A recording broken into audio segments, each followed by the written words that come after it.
नमस्कार मैत्रिणींनो, कशा आहात? खूप दिवसांनी शॉर्ट टाकते. गोव्याचे ट्रिपचे अजून व्हिडिओज एडिट करते आहे. शांतादुर्गा देवळात गेले, जरा छान वाटलं, मन प्रसन्न केलं. काय होतं माहिती आहे, आपण ना नवीन वर्ष, नवीन रेझोल्युशन्स बनवतो, पण आपण ना स्वतःच्या माइंडसेटसाठी काही करत नाही. बऱ्याचसा आपण आपलं रोज घर आवरतो ना, तसं आपलं मनसुद्धा स्वच्छ करायला लागतं.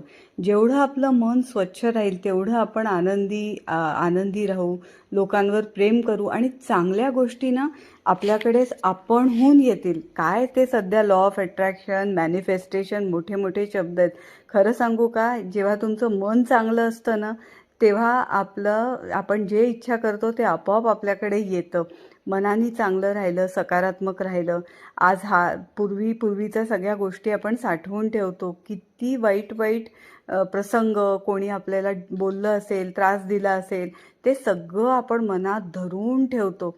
जेवढं आपलं मन मोकळं राहील आणि या समुद्रासारखं अथांग राहील, मोठं राहील, तेवढं आपल्या मनामध्ये आनंद, प्रेम, कृतज्ञता हे भरभरून राहील.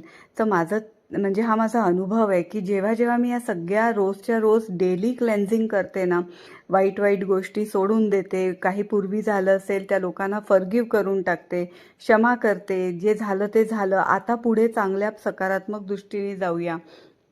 तर जेव्हा जेव्हा मी असं करते ना, तेव्हा तेव्हा एक वेगळं चैतन्य माझ्या मनात येतं.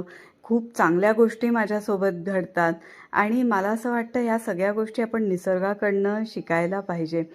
निसर्ग जेवढा असा मोठा आहे, विशाल आहे, अथांग आहे, तेवढंच आपलं मन जर का असं झालं ना, तर मी तुम्हाला सांगते तुमची कुठलीच इच्छा अपूर्ण राहणार नाही आणि जगातल्या चांगल्या चांगल्या गोष्टी, चांगली लोकं, प्रेमळ लोकं, मदत करणारी लोकं आपसूक तुमच्याकडे अट्रॅक्ट होऊन तुमच्या जवळ येतील.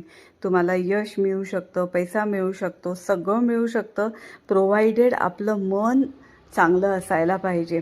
पण हे काय असतं माहिती आहे का, जेव्हा हे इंग्लिशमध्ये सांगितलं जातं, ज्याची पब्लिसिटी केली जाते, तर तेव्हा ते आपल्याला खरं वाटतं. पण खरं सांगू का, हे खरं सोपं आहे आणि जर का ठरवलं तर प्रत्येकजण हे करू शकतं. डेली माइंड क्लिनिंग करायचं, डिक्लटर करायचे, नेगेटिव्ह विचारांवर सकारात्मक विचार द्यायचे, लॉजिकली त्याचं हे करायचं की खरंच या गोष्टी एवढ्या राग धरण्यासारख्या, दुःख करण्यासारख्या आहेत का?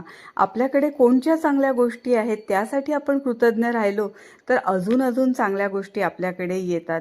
सो गोष्टींचा, छोट्या छोट्या गोष्टी जर का आपण रोज केल्या, बेबी स्टेप्स घेतल्या, तर एक मोठा बदल आपल्या आयुष्यामध्ये घडवून आपण आणू शकतो. सो हे नक्की ट्राय करा मैत्रिणींनो.